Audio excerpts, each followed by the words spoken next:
Notre garçon fut battu à mort. Mon fils a été agressé sauvagement à l'âge de 19 ans. Il n'a pas uniquement poignardé Grégory, il nous a tués nous aussi. Notre Adrien était l'opposé de ces sauvages. Combien de cris d'horreur ont été poussés?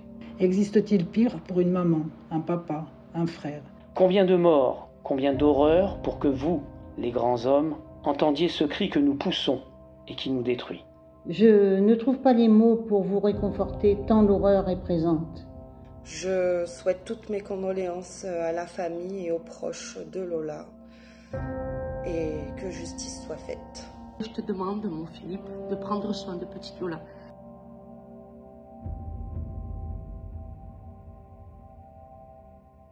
Au moment où nous nous parlons, je me souviens. Je me souviens que chaque matin, lorsque j'ouvre les yeux, les premières secondes sont un cauchemar sans cesse renouvelé. Je me souviens de la manière dont la nouvelle nous fut murmurée et qui fit hurler de douleur sa maman. Je reste glacé d'effroi tandis que on nous conte les détails de la mort de Jérémie et la barbarie commune à cette horde de sauvages qui l'assassine de 7 coups de couteau, puis le roue de coups de pied, de coups de poing, l'abandonnant sur ce pont tandis que la vie s'échappe de son corps. 13 années ont passé depuis ce jour maudit. 13 longues années ont filé. Combien de portes depuis se sont ouvertes sur l'horreur? Combien de cris d'horreur ont été poussés? Combien de fois êtes-vous allé vérifier dans sa chambre si votre enfant s'y trouvait bien, priant pour qu'il ne lui soit rien arrivé de pareil? Combien de fois votre estomac s'est-il noué de ne pas l'y trouver? Moi, j'ai ouvert ma porte un matin du 22 août 2009 et depuis, nous constatons, médusés, l'horreur qui poursuit son chemin et s'invite chez vous tous, tandis que les médias relatent l'impensable, l'indescriptible scénario de cruauté qui affectera à jamais une personne, une famille. Bonjour à tous, je suis Élise, la maman de Lorenzo. Mon fils a été agressé sauvagement à l'âge de 19 ans. On l'a poussé par derrière, plaqué, jeté dans un fossé, sauté sur le dos, porté des coups d'une extrême violence sur les cervicales, ce qui l'a rendu tétraplégique. Après avoir passé près de 2 ans à l'hôpital, 3 mois en réanimation, 16 jours de coma, Lorenzo a failli mourir 3 fois.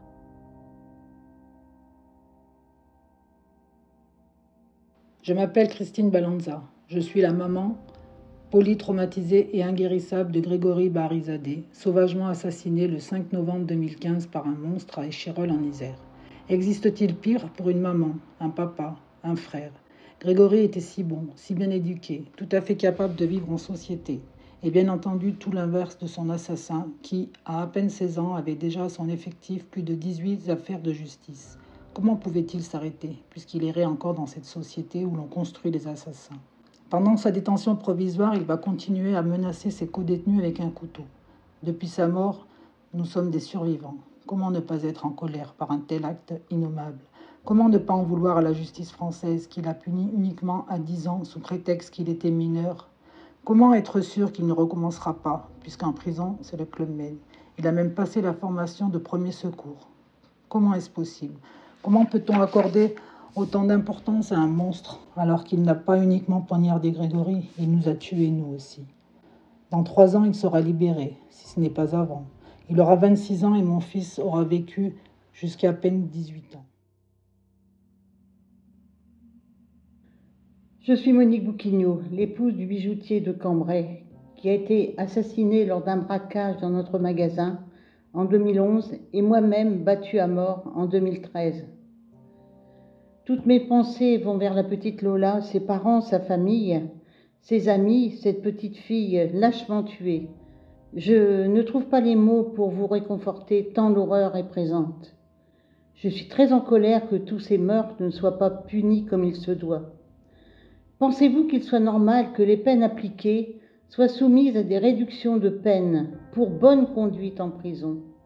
Notre chagrin est double et en ce qui nous concerne, nous calculons que peut-être bientôt ils vont sortir et nous risquons de les croiser sur notre chemin, comme si rien ne s'était passé. Là est notre colère. Et si je pouvais m'exprimer, les mots seraient très durs. Comment peut-on en France remercier les assassins par un cadeau des années de prison en moins? Bonjour, je m'appelle Lauriane, j'ai 35 ans. J'ai été victime de viol en réunion par 2 personnes que je connaissais lorsque j'avais 15 ans. J'ai osé porter plainte et à partir de ce moment-là, ma vie a été un véritable calvaire. Malgré une peine d'emprisonnement de 6 ans ferme, j'ai subi pendant plus de 15 ans des menaces de mort, des insultes, des gestes complètement déplacés par la famille d'un des violeurs. Ce violeur a même été embauché au service technique de mon village et malgré les plaintes en gendarmerie, les rendez-vous avec le maire, personne n'a su comprendre ce que je subissais. J'ai été donc forcée de me rendre à l'évidence et de déménager dans une autre région. Ma colère, elle est encore bien forte face à cette injustice. Et jamais je ne pardonnerai ce dysfonctionnement, en espérant que peut-être un jour les choses changeront. Je suis très touchée par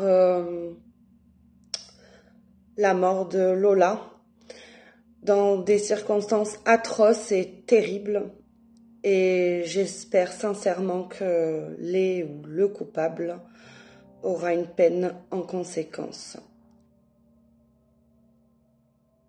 Bonjour à tous, je me présente, je suis Madame Monguillot, l'épouse du chauffeur de bus qui a été tué à Bayonne en juillet 2020 dans l'exercice de ses fonctions pour le non-respect du port du masque et titre de transport. C'est quelques mots pour vous dire tout le désarroi dans lequel nous sommes, mes filles et moi-même, depuis 2 ans.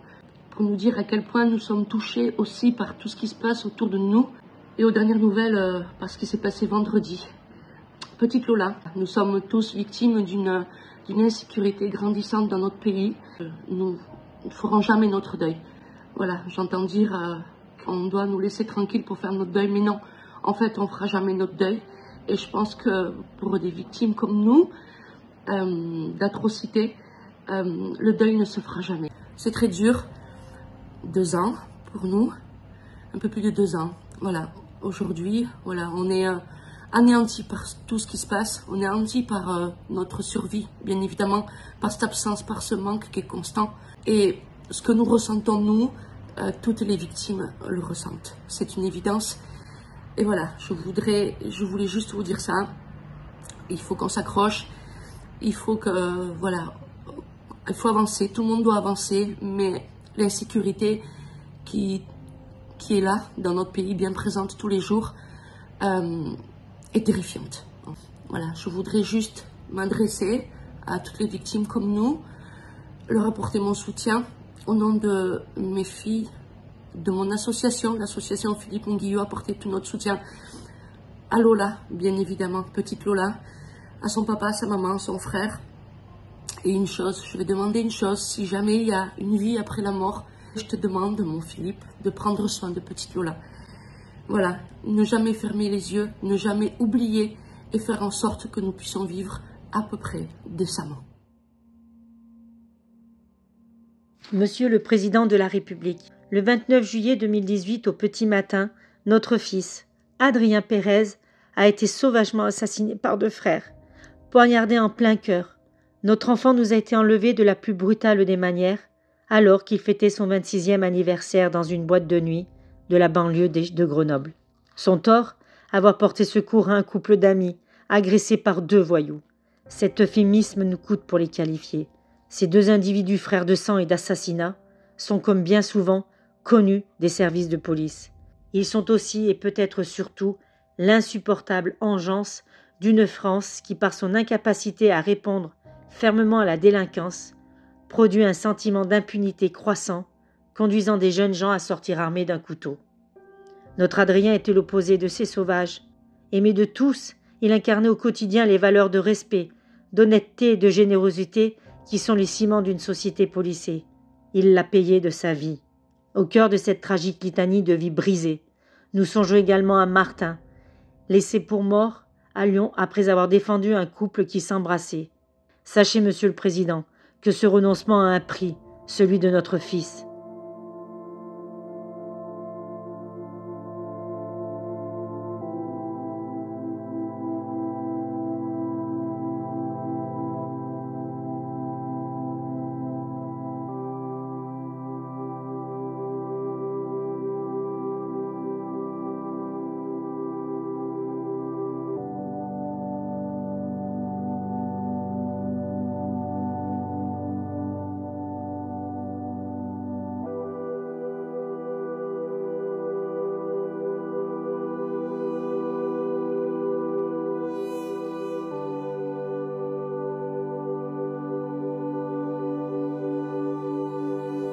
Les agresseurs ont été arrêtés, mis en examen, placés en détention provisoire, puis relâchés seulement 4 jours après.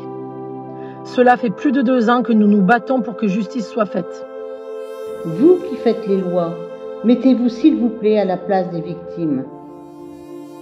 La justice française doit changer.